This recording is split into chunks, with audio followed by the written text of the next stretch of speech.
parches y más parches de la primera división de infantería americana. Para profundizar acerca de esta interesantísima unidad, nos hemos venido hasta el Big Red One Museum. La primera división de infantería es la unidad del ejército americano más antigua de las que continúan hoy en activo. La división se formó en la primavera de 1917 y participó en la Primera Guerra Mundial. Fue precisamente en Francia donde se forjó su leyenda y donde nació el símbolo que más tarde pasaría a apodar a la división, el parche con un gran 1 en color rojo. No por nada, portar este número es motivo de orgullo para cualquier unidad militar, y la Big Red One no fue una excepción. Hola, Pierre-Louis. Bonjour. ¿Qué tal? Ça va? Bien. Alors cette veste, une veste américaine? Sí. Oui. Il n'y a pas de patch? No, lo tengo sin parche de unidad. ¿Por qué dices eso? Bah, il vaut mieux ça que de mettre un mauvais patch d'une autre division, d'une division de réserve. Parce que l'armée américaine est composée de la première division d'infanterie et 10 millions de remplaçants. ¿Y eso quién lo dice? Mais ce sont les vétérans qui le disent. Bueno, ya, la verdad es que es una unidad muy orgullosa. C'est une unité qui était très très fière de son insigne depuis la Première Guerre mondiale. Bueno, podríamos decir que la Big Red One es una unidad muy guripa. Yo quiero aprender más sobre esta división. ¿Vamos al museo? Allons-y. En Tropa Guripa conocemos bien a esta división, pues en sus filas cayó en combate el español Manuel Otero. Precisamente en el episodio sobre su historia pudimos conocer a Pierre-Louis, quien hoy se ha ofrecido a guiarnos a través de las piezas de su museo. Piezas, todas ellas ligadas a la Big Red One. Alors ici, nous nous trouvons devant l'uniforme typique du GI de première vague d'assaut à Omaha Beach, comme à Utah Beach. Pourquoi? Parce que nous avons un gilet d'assaut qui a été créé spécialement pour les fantassins en première vague d'assaut. Le gilet d'assaut a été censé remplacer le sac à dos M28 standard de l'infanterie américaine. La nouveauté, c'est que le pactage faisait partie intégrante du gilet et ils avaient inventé un système à dégrafage rapide sur le devant avec une strap en haut et une en bas qui permettait logiquement de retirer l'équipement en cas de noyade.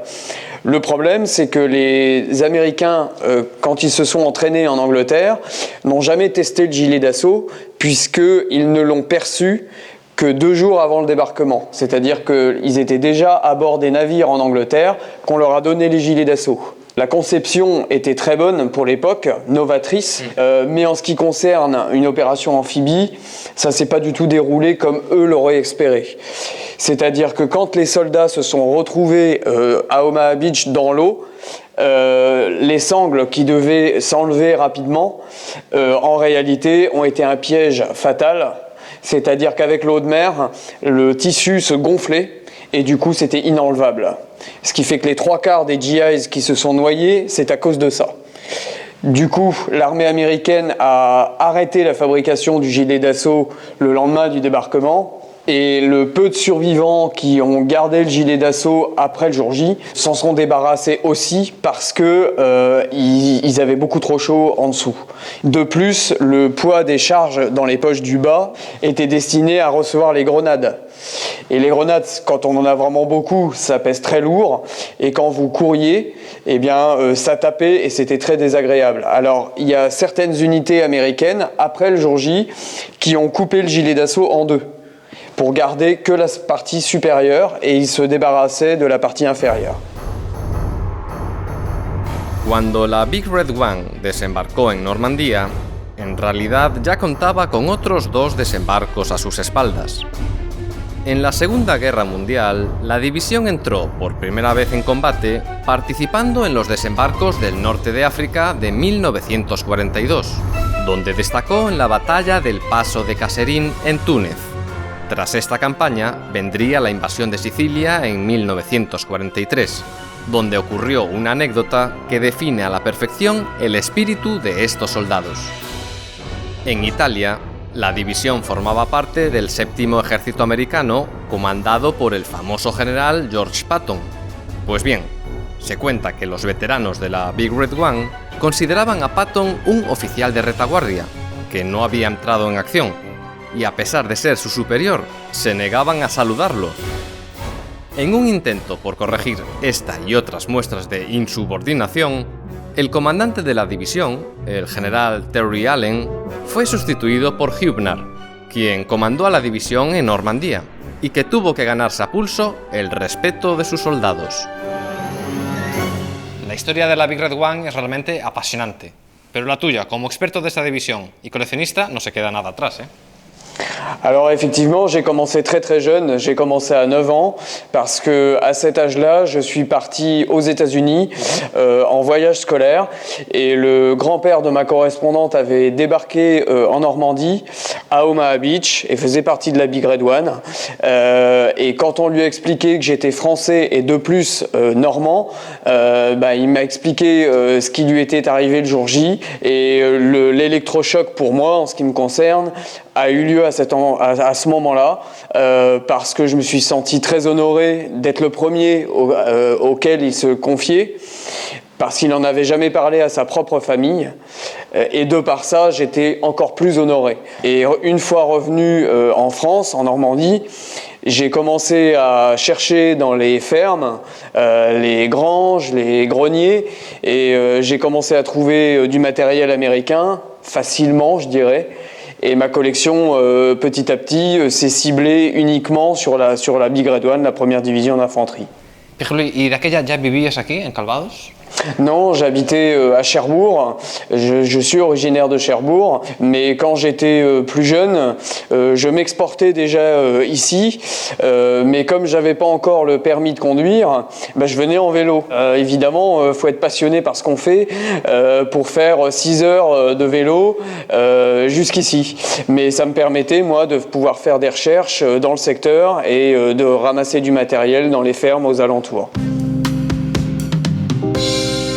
Alors ici, on a une porte de péniche de débarquement, LCVP exactement. J'ai retrouvé cette porte de péniche à l'âge de 14 ans, donc j'étais très jeune. C'était à mes débuts de collection et je l'ai retrouvée directement sur la plage. Elle était enfouie sous la terre, elle est galée, et je l'ai découverte presque par hasard, simplement en marchant le long de la plage. Et j'ai vu juste une partie qui dépassait. Et c'est là que je me suis aperçu que c'était bel et bien une porte de péniche LCVP. En otra de sus habituales visitas a Omaha Beach, nuestro anfitrión también rescató este impresionante obstáculo utilizado por los alemanes y conocido como Puerta Belga. No, sí queda claro que Pierre-Louis tiene buen ojo. Pero además de estos descubrimientos, nuestro amigo se ganó a pulso ser todo un experto sobre esta unidad, dedicando infinidad de horas a identificar a quiénes pertenecieron los objetos expuestos en su museo.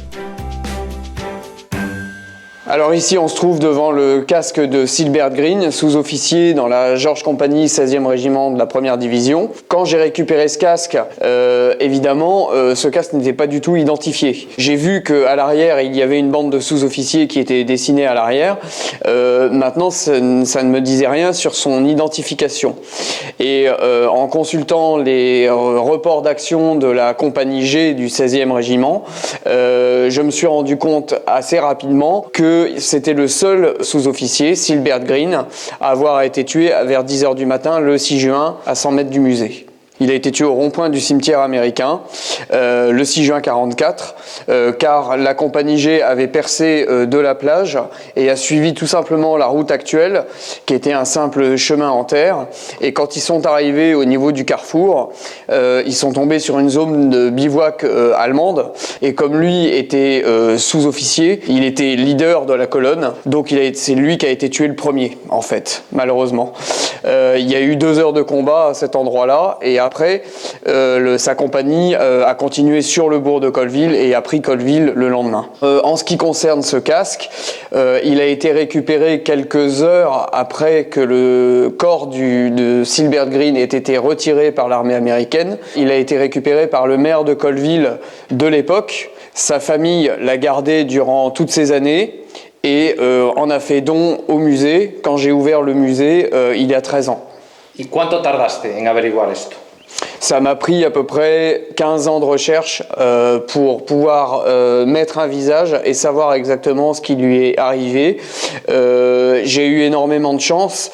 Je suis pris contact avec des membres de sa famille, donc c'est en ça que je dis que j'ai eu beaucoup de chance, et je suis en contact actuellement donc avec son petit-neveu, et c'est grâce à lui que j'ai pu avoir la photo et j'ai pu mettre un visage sur cette pièce historique vraiment émouvante.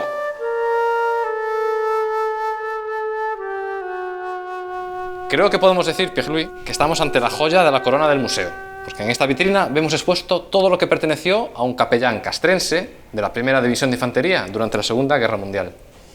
Oui, alors nous là, on se trouve devant le grouping du chapelain Fred Elvin Andrews, aumônier au 26e régiment 2e bataillon de la première division d'infanterie.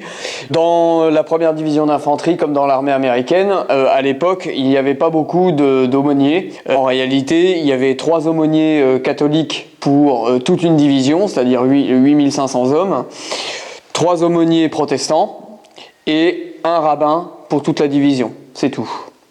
J'ai récupéré tout ce grouping chez la famille aux États-Unis. Il faut savoir que c'est vraiment exceptionnel, car il a absolument tout gardé. Il y a ses équipements de combat, il y a son casque, il y a son sac de couchage un petit peu plus loin. À côté de ça, il y a une veste comme la tienne, une veste M43. Il a conservé également son harmonium, parce que les aumôniers américains étaient d'emblée officiers, et donc il avait une Jeep à lui. D'ailleurs, le drapeau était à la fois son drapeau de Jeep et son drapeau de messe, parce qu'il faisait la messe grâce à sa Jeep. Alors il y a plein de choses rares au niveau du matériel. Par exemple, son casque lourd, je ne sais pas si tu te rends compte, mais en fait la croix latine a été soudée sur le casque lourd. Les 3/4 des aumôniers américains pour la Deuxième Guerre mondiale, en réalité, peignaient simplement la croix. Et en fait là c'est plus rare, parce que il a pris un pins de colle, un pins comme il a sur sa chemise de combat, et en fait il l'a fixé dessus, quoi. Además de la ayuda espiritual, los capellanes castrenses de las diferentes confesiones se ocupaban de dar sepultura a los caídos. A partir del propio día D, se levantaron cementerios provisionales a los pies de los campos de batalla. Manteniendo esta tradición, en Normandía se encuentran una veintena de cementerios británicos, así como canadienses y polacos. En cambio, los americanos decidieron tras la guerra trasladar los cuerpos de vuelta a los Estados Unidos, y los cuerpos no repatriados fueron transferidos a 2 únicos cementerios permanentes, siendo el de Colville sin duda el más famoso, inmortalizado en la película de Steven Spielberg Salvar al soldado Ryan, y que cuenta con más de 9000 cruces y estrellas de David. Pero son muchos los que desconocen que este no es el cementerio con más tumbas en Normandía, pues le superan en número varios cementerios alemanes como el de la Cambe, con la friolera de más de 21.000 cuerpos enterrados. Volviendo a la Big Red One, junto al cementerio militar americano de Colville, sobre una de las alturas que dominan Omaha Beach, se encuentra este monolito que lleva grabado el nombre de todos los caídos de la división durante la batalla de Normandía. Un monumento con el que ponemos fin a nuestra visita al Museo Big Red One. Bueno, Pierre-Louis, qué visita tan interesante. No estaremos ante el museo más grande de Normandía, pero sus piezas son de una gran calidad, ¿eh? Oui, quand on aime, on ne compte pas. Je fais ça depuis très jeune. Ça m'a pris vraiment tout jeune, et effectivement, je pense que ça ne me lâchera pas de sitôt. Bueno, pues yo, antes de terminar, me gustaría hacerte una pregunta. ¿Alguna vez has contado cuántos parches de la división tienes ahí dentro? Oh, non, je sais pas, j'ai jamais compté. Mais en revanche, je vois que ta veste, il manque quelque chose. Sí. Donc tu vas pouvoir ajouter ça, je te le donne, et comme ça tu vas pouvoir le coudre sur ta veste, et quand tu reviendras, il sera enfin posé. Bueno. Et tu auras le bon insigne. Bueno, pues muchas gracias por la visita, muchas gracias por el parche, y ya sabéis, Uripas, cuando vengáis por Omaha Beach, no dejéis de visitar el museo y a Pierre-Louis.